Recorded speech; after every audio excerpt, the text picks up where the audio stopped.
구독, 알림 설정까지 부탁드립니다. 오늘도 우리 사는 이야기 찾아주셔서 감사합니다. 사연자분이 보내주신 이야기 시작해볼게요. 사람은 재활용을 하는 것이 아니라고 하더니 그 말이 맞나 봅니다. 괜히 쓸데없이 동정심에 휩싸여서 인생만 더 허비하고 말았네요. 이제 나이가 30살을 향해 가는데 제가 살아온 인생은 아주 길게만 느껴집니다. 앞으로 더 모질고 힘든 일들이 많이 남아있을지도 모르겠습니다. 스스로 상처와 아픔에 잘 견딘다고 생각하는 편이었는데 이젠 정말 많이 지쳤네요. 20대 초반에 남편을 만났습니다. 저는 대학생이었고 남편은 학교도 다니지 않은 백수였습니다. 그 당시에는 멋있게 해서 다니고 친구들 많고 그런 게 왜 멋져 보였는지. 제가 어려서 사람 보는 눈이 너무나 없었습니다. 연애를 하다가 남편은 군대에 갔고 군대에 있는 동안 저는 임신을 해버렸습니다.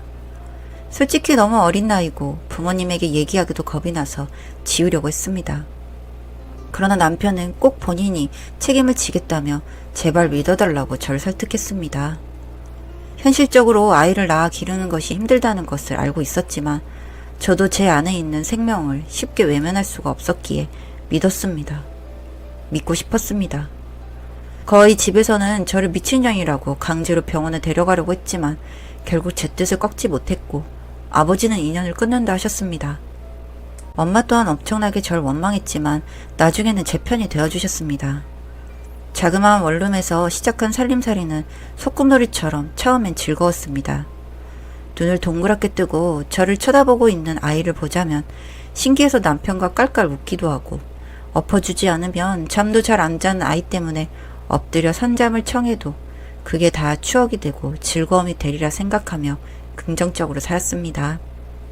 그 무렵 남편도 정말 그 나이대에 맞지 않게 열심히 일했고 가정에 충실하려고 하는 사람이었습니다. 그러나 아주 당연스럽게도 오래가지는 못하더군요.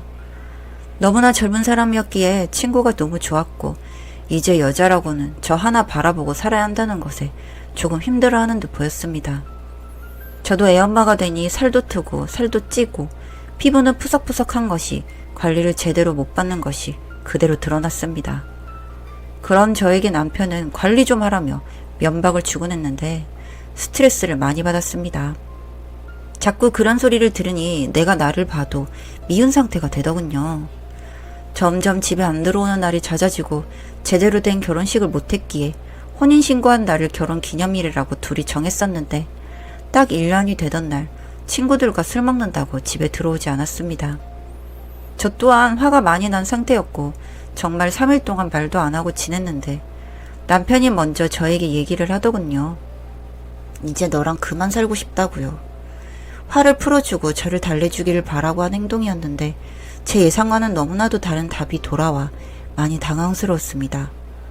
지금 뭐라고 하는 거냐고 되물었고 남편은 저에게 이혼하자고 또박또박 얘기를 했어요. 그 짧은 순간에 정말 많은 생각이 지나갔습니다. 그렇게 말리던 아빠와 엄마 그리고 주변의 친구들까지 잘 사는 모습을 보여줘서 꼭 웃을 수 있는 추억으로 남길 바랬는데 결국 그냥 제 무덤 제가 판 셈이었습니다. 자존심에 바짓가랑이 붙잡고 매달릴 수도 없었고 그러고 싶지도 않았습니다. 이미 마음에 든 사람 붙잡아봐야 그냥 몸만 옆에 둘 뿐이란 걸 알았으니까요. 제가 묻지도 않았는데 왜 저랑 헤어지고 싶은지 아주 친절하게 말까지 해주더군요. 여자처럼 느껴지지 않고 그냥 애 키우는 아줌마 같다고요. 그러기에 제가 그럼 애 키우는 아줌마지 뭐냐고 물으니 요새 아줌마들은 이쁘다네요.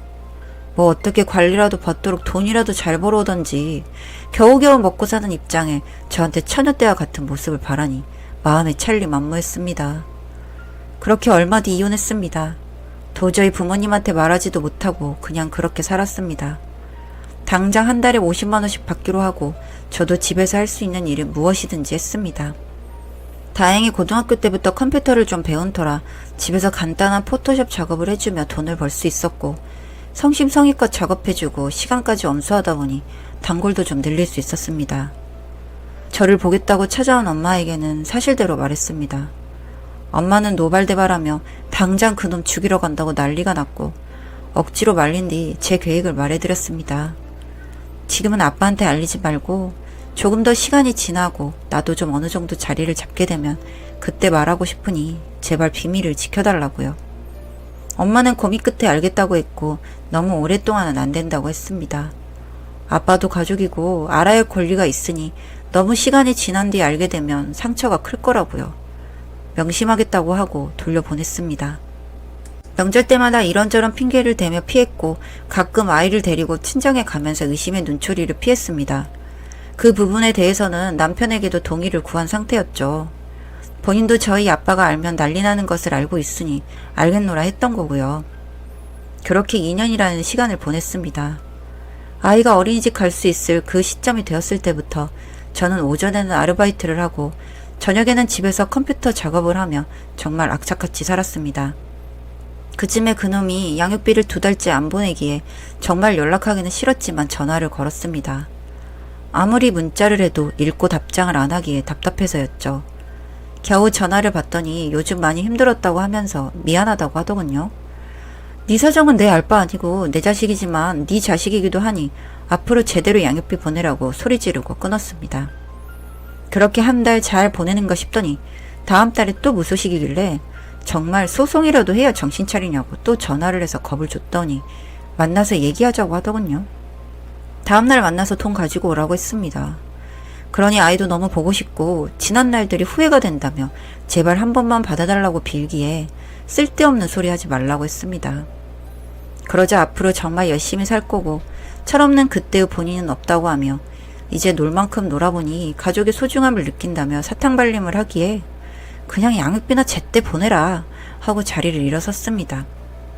그러고 며칠 뒤에 아르바이트를 하고 퇴근하며 폰을 보니 아빠에게 부재중에 너무 많이 찍혀있기에 무슨 일이 났나 싶어 전화를 해보니 당장 집으로 오라고 하더군요. 격앙된 목소리에 무서웠지만 집으로 향했습니다. 비밀번호를 모르시니 집 앞에서 엄마랑 앉아 계셨습니다. 다짜고짜 제 뺨을 때리더니 왜 여태까지 숨겼냐며 저를 나무라시기에 아 걸렸구나 했죠. 엄마를 째려보니 엄마는 본인이 아니라는 제스처를 취하기에 뭐 어떻게 알게 된 거지 싶었습니다. 겨우 진정을 시키고 집에 들어가 얘기를 들어보니 그놈이 저희 집에 찾아가 다 이실직고를 했던 것이었습니다. 엄마는 너무 당황해서 쫓아내려고 했으나 막무가내였답니다.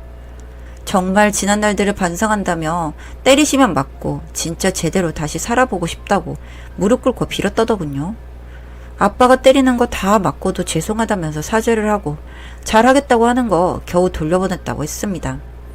듣고 이거 없어서 그놈이 뭐 잘못 먹었나 싶었습니다. 그러면서도 한편은 정말 정신 차린 것은 맞는 걸까 생각을 했습니다. 아빠 엄마에게 어떻게 했으면 좋겠냐고 의논했고 아빠는 제가 너무 괘씸하긴 하지만 그래도 네 마음 가는 대로 해야 되지 않겠냐며 제 편을 들어주셨습니다. 저는 일단 지켜보자는 쪽으로 결론을 내렸고 그놈을 만났습니다. 한때는 남편이었던 사람이고 아이의 아빠이기도 하니 저는 너무 믿고 싫었지만 그래도 만약에 정말 정신을 차린 것이라면 받아주고 싶은 마음이 있었습니다. 물론 저를 어리석다고 하실 수는 있겠으나 정말 그 상황이 되면 그런 선택을 하게 됩니다. 일단 바로 그렇게 하자는 건 아닌 것 같고 계획을 들어보고 제대로 사는 모습을 보고 결정하기로 했습니다. 그렇게 만나서 이런저런 얘기 듣고 앞으로의 계획도 들었죠. 당장은 뭐 하는 일 없으나 지금 건설 현장에 나가고 택배 상하차도 하는 것을 확인하고 나니 정말 열심히 사는 건가 싶은 마음이 들었습니다. 그렇게 한 달쯤 지났을 때 저희 집에 오는 것을 허락했습니다. 그렇게 다시 같이 살게 되었습니다. 또다시 혼인신고를 하길 원하기에 그건 나중에도 늦지 않다. 그리고 그게 무슨 의미가 있냐며 겨우 설득을 시켰죠. 한동안 그렇게 잘 지냈습니다. 제 마음에 의심과 불신은 있었지만 그래도 열심히 생활하라는 그 모습에 저도 조금씩 마음이 열리고 있었는데 어느 날 술을 한 잔 먹고 들어왔기에 이제 슬슬 또 시작하려고 하니 어이없다는 식으로 너 좋아서 이러는 줄 아냐? 하며 술 취한 소리를 하기에 그래 나 때문은 아니겠지 아이 때문이겠지 속으로 생각하면서 넘어갔습니다. 다음날 이제 앞으로 월급은 제 통장으로 받겠다며 철든 소리를 하기에 알겠다 하고 흔쾌히 통장을 넘겨줬습니다. 그리고 얼마 뒤 이놈이 뭐 때문에 저한테 이랬는지 이유를 알게 되었습니다. 밥 먹다가 은연중에 이제 너도 천엽통장 하나 만들어라 라고 말했는데 그걸 듣고는 나 통장 못 만들어 하기에 왜 통장을 못 만드냐고 하니 자꾸 얼버무리더군요. 그래서 똑바로 대답을 하라고 하니 신용불량자가 됐다고 했습니다. 정말 지금 이 세상에 신용불량자가 되고 나니 할 수 있는 것이 아무것도 없더라 하면서 그래도 다시 가족이란 것이 생겨서 얼마나 다행인 줄 모른다며 웃길래 저래서 나를 찾아온 거였나 싶은 마음이 들었습니다. 그렇다고 해도 그냥 앞으로 헛짓 안 하고 정신만 차리고 살면 되지 하며 애써 그 검은 속내를 모른 척 지나쳤습니다. 그러던 어느 날 웬 경찰서에서 전화가 와서 제가 피고인이라면 부르기에 뭔 일인가 싶어서 가보니 제 통장이 불법적인 용도로 사용되는 통장이라고 하더군요. 뭔가 싶어서 계좌번호를 보니 제가 그놈한테 준 통장이었습니다. 남편이라는 놈이 아내 통장을 불법적인 일에 사용되도록 팔아넘긴 것이었습니다. 어이가 없어서 정말 저는 모르는 일이라고 저도 그냥 가족이기에 준 것뿐이라고 해서 금융사범이 될 뻔한 것을 겨우 넘기긴 했으나 앞으로 또 이런 일이 있을 시엔 가중처벌 받는다고 하더군요. 그날 집으로 돌아와 정말 미친놈이냐며 한바탕 싸웠습니다. 그러니 오고 가는 금액이 그리 크지 않아서 별 문제 없을 줄 알았다고 뻐꾸기처럼 그 말만 반복하고 미안하다는 말 한마디 없이 나 몰라라 하더군요. 이제 좀 정신 차렸나 싶었는데 그게 아니었습니다. 그래서 그 통장에 모으겠다던 돈은 어디에 있냐고 하니 하나도 없다고 하기에 일을 하는데 돈이 어디 가냐고 했더니 그냥 잘 있다고만 하더군요. 너도 이제 이 집에서 먹고 살고 같이 애를 키울 거면 경제활동을 해서 도움을 줘야 하는 거 아니냐고 하니 제발 좀 빡빡하게 굴지 말라고 절 타박하기에 언쟁을 높이며 싸웠습니다. 그리고 며칠 뒤 미친놈이 돈을 어디다 쓰는지 알게 되었죠. 신불자에게도 차량을 파는 놈들한테 정말 고액의 이자로 차를 사고 그걸 타고 다니고 있었습니다. 한 달에 140씩 불입을 하면서요. 우연히 근처 골목에서 그놈을 보고 어디 가나 싶어서 쫓아가 보니 차를 하나 타길래 도대체 뭐지 싶어서 집에 있는 그놈의 짐을 아주 샅샅이 뒤지니 계약서 같은 것이 있길래 알게 되었습니다. 제가 알게 되면 그 차 당장 처분하라고 할까봐 집 근처에 대지도 못하고 아주 멀리 대놓고 타고 다니던 거였습니다. 참 정말 한심한 놈이라고 느낀 게 노가다 하러 가는 놈이 그런 차를 타고 출근해서 흙투성이 돼서 그 차 타고 퇴근한다는 게 정말 이해도 안 되고 도대체 무슨 사상을 가진 놈인지 참. 그날 저녁 잠들었기에 옷을 뒤져서 차키를 찾아내 온 동네 스마트키를 누르고 돌아다녔는데 소리가 나는 차를 발견하고 안을 뒤져보니 뭐 가관이더군요. 아주 차에 살림을 차려놓고 양복부터 시작해서 시계, 심지어 앞좌석에는 다른 여자와 찍은 사진을 버젓이 액자에 전시해놓고요. 이놈이 왜 신용불량자가 됐는지 답 나오더군요. 있는 한도 없는 한도 다 끌어당겨 쓰고 안 갖고 그렇게 신불자 되니 할 수 있는 것도 없고 삶의 제약이 많아지자 저를 찾아온 거였습니다. 그리고 갈 곳도 없는 신세였고요. 진짜 어떻게 엿을 먹이나 싶은 와중에 일단 차를 숨겼습니다. 어차피 정상적인 계약으로 찬 차도 아닌 것 같은데 도난 신고해봤자 본인 무덤 파는 꼴일 테니 신고도 못할 거라 생각했죠. 다음날 일어나서 나갈 때 엄청 당황하더니 저한테는 물어보지도 못하고 당황하는 모습을 보니 웃겨서 도대체 출근 안 하고 뭐 하냐고 하니 아니 뭐가 좀 없어져서 하기에 뭔데? 같이 찾아줄게 하니 아무것도 아니라고 하고 나갔습니다. 나가 있는 사이에 있는 짐 다 정리해서 캐리어에 넣었습니다. 뭐 짐이라고 해봐야 지 옷가지들이 다였지만요. 현관 앞에 두고 비밀번호도 바꿔버렸죠. 그리고 저는 애 데리고 친정 갔습니다. 전화 와서 받고 도대체 어디냐고 이 집은 뭐냐고 하기에 그냥 생각해보니 너랑 못 살겠다고 했죠. 무슨 소리냐고 왜 갑자기 이러냐고 난리를 치기에 그냥 생각 많이 해봤는데 이혼한 부부가 다시 사는 것도 웃기고 이제 내가 너를 사랑하지 않는 것 같다고 하니 이러지 말라고 빌고 울먹이게 좋은 여자 만나라 해줬습니다. 그랬더니 혹시 차 본 거냐고 하기에 아니 무슨 차? 당신한테 차 있어? 하니 그냥 차는 좀 주라고 하더군요. 난 진짜 모르겠는데 하고 끊었습니다. 아주 구석이 짱박아 났는데 어떻게 해서라도 팔아먹으려고요. 진짜 재활용 안 되는 쓰레기 정말 치가 떨립니다. 부모님께는 많이 생각해봤는데 이건 아닌 것 같아 그만두려고 한다고 하니 그래 네 생각이 그러면 그렇게 하라고 해주셨습니다. 얼마나 다행인지 모릅니다. 빠른 시일 안에 그 검은 속내를 알게 된 것이요.